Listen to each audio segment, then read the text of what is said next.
That is why you listen to talkSPORT for breaking news in the world of boxing. We had it live. We had Frank Warren on our show. And then, of course, we've just played you what Tyson Fury said as that 5 p.m. deadline passed.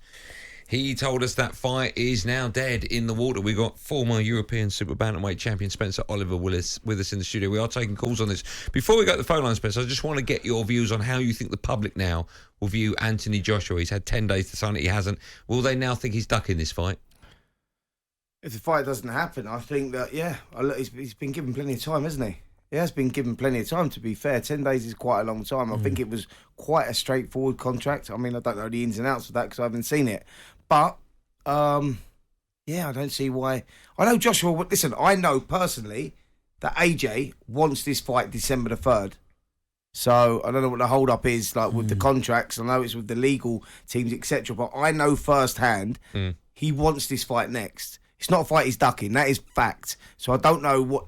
it's probably out of his hands. It's in his team's hands, whatever. But I don't know why Eddie or his management team, 258, have not got the contracts over yet. I don't understand that because I think from what Fury put on the table, it was quite straightforward and quite simple.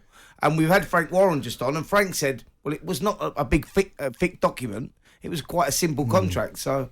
Okay, let's go to the phone lines, 03717223344. Danny's an Arsenal fan. Hi, Danny, how are you? I'm all right, mate. Thank you. Thanks for having me on. Our pleasure. What's your view on it? Well, my view is that, and listen, it's just an opinion, guys, but Eddie is protecting AJ. He's a brand. All he is a brand and a cash cow to him. He's protecting all his career, and he knows that Fury absolutely demolishes him, hands down. AJ has zero chance of beating Fury, and they are trying to manage him through the final stage of his career. He's ducking this. He is avoiding it at all costs. Do you know, I wouldn't say zero chance because I've heard some people talk before. Thanks, and Danny. you'll know more than me, Spencer, but I get it. With the Usyk fight, quite elusive, smaller man, so quite hard to hit. Tyson Fury's 6'7", so he's there in front of his face, so he can be hit. Absolutely. And, if you sit in the pocket with someone like Anthony Joshua, he does hit you. This is heavyweight boxing. Listen, Buster Douglas in 1990 Tokyo was given no chance against Mike Tyson, but he flattened Tyson. What I'm saying is heavyweight boxing. Anthony Joshua, one thing he can do is whack, right? So you've always got to give him. So can Deontay Wilder. Yeah, absolutely. And Tyson Fury got different. Yeah, but it's different type of punch power. Like where Anthony Joshua throws shots quite straight through the middle, and Wilder is one of those guys that throws shots around. And I know there's an argument there. Yeah, he did, but it's where you get hit on the point of the chin, etc. What I'm saying is you can't write Joshua off. Yes, Fury, of course, is a big favourite going in. Of course he is. Especially with Joshua coming off the 2 losses. You'd be stupid to say that Fury was not the huge favourite. But heavyweight boxing, things happen. You can't give him zero chance. This is a guy that can fight. Do you think that Tyson Fury maybe owes it to the British public to wait a day, maybe 2, to make sure this fight happens? Come on, you know what I mean? I get his frustrations, I totally do, and I totally understand what Frank Warren's saying, listen, time's running out. We've got the date, we've got the venue, but these things don't just happen like overnight. There's a lot of work that goes into putting the production of these shows together. So I understand they've got to find an opponent, etc., and a worthy opponent. So, yeah, I mean, time's ticking, so Team Joshua really need to get that contract back within the next 24 hours. I think the door will shut. Depends. How long's training camp? So for someone like Joshua who's just come out of a fight, how long will his training camp be? So, depending on what sort of shape he's going into it, but really, they have a good 10-week, 12-week training camp. So, they both guys are sort of in training at the moment. Joshua, I know, is training at the moment. I know Fury's, they're just ticking over. They're not like they're in terrible shape. And then when the time's right to pick it up, 8 weeks, 10 weeks, 12 weeks, so, like I say, it is now, really. Yeah. I think that's the frustration from Fury, because Fury, who I saw on Saturday night, he was up there on Saturday night watching the show. I know that he's desperate to... The 2 guys are desperate to get the fight on. They both want it, right? And I'm not just defending Anthony Joshua here. I know personally he wants to fight. Mm-hmm.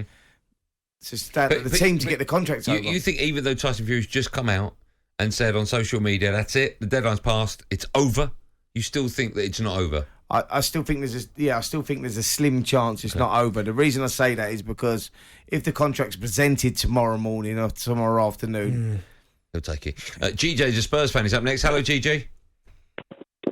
How you doing, guys? You all right? Yeah, good, man. Off you go.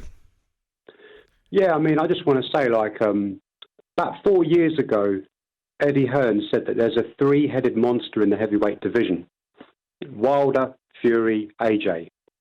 Two of those three have fought each other 3 times. He's blatantly ducking. And Eddie's just like a master spin machine, because when Fury first put the offer through, Eddie Hearn was saying he's bluffing, right? And then, so they put the offer. And then he said they're going to lowball us with a 25% offer.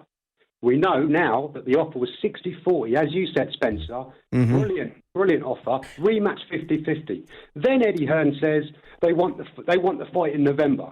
So then they've given them a December fight. GJ, let me ask you, without going into too much detail of the entire history of boxing, what's your view now on Anthony Joshua? Do you think he's ducked the fight? He didn't want it in the first place?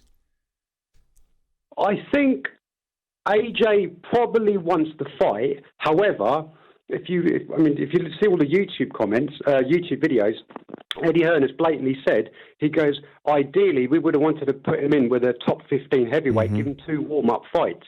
And even his own coach, Robert Garcia, has said, stay away. He goes, the Fury fight's too soon. So that tells you everything. His promoter and his coach are saying, nah, mate, you don't want anything of Fury, not now. So their side are blatantly ducking the fight. Okay. Sorry, thanks for Spence, after what you just said there, does that sound like to you a little bit of, not loss of faith in AJ, but I mean, I said you know him more better than I do, but do you sense that, obviously, it's Coach Garcia, Eddie Hearn, these guys maybe have less faith in AJ than he has in himself? Yeah, no, I think that his Coach Garcia and AJ will take the fight. Yeah. And I think that Eddie Hearn may be a little bit more sceptical about it. Yeah. You know, I don't know, AJ's just signed a deal with DAZN, and, I don't know what he's thinking and what path he wants to go down and trying to rebuild him, whatever. But where Anthony Joshua's at, right? Where he's at right now, Olympic gold medalist, world silver medalist, 2-time world heavyweight champion, looking to become a 3-time world heavyweight champion. Forget warm-up fights where you've got to go in with dangerous opponents where you could lose. And if that happens, it's done. Yeah. It's going to take a long time. He's been given the opportunity to go straight to the top. It's not about confidence rebuilding, because actually he was in the fight up until the 10th round with Alexander Usyk, and he run out of steam, and Usyk run away. Like you said, Darren, styles make fights, and Usyk had the speed, and Joshua said the same thing. I had a big 9th round and I blew a gasket, and he had the engine to carry on. And that was the difference in that one. So it wasn't like a disgrace or any sort of, so he's not lost any confidence from it. Go for it, mate. It's just a fight. Let's go. Spencer, sadly, Spence, our time is up. Whoa. Sadly. No, we've got a competition coming up in a minute. Honestly, this is unbelievable. Unbelievable. Spence, we've got Joe Joyce in the studio with us tomorrow. So if you listen to Drive tomorrow, you'll hear my views. Okay, well, on Joe Joyce, who'll be sat opposite me. I'm apologising to everyone for Andy Goldstein. Goldstein. I can't even say the name now because you've really disappointed me, mate. Why, Spence? You never answered the question. None. We had a really good conversation out I answered it off air for you.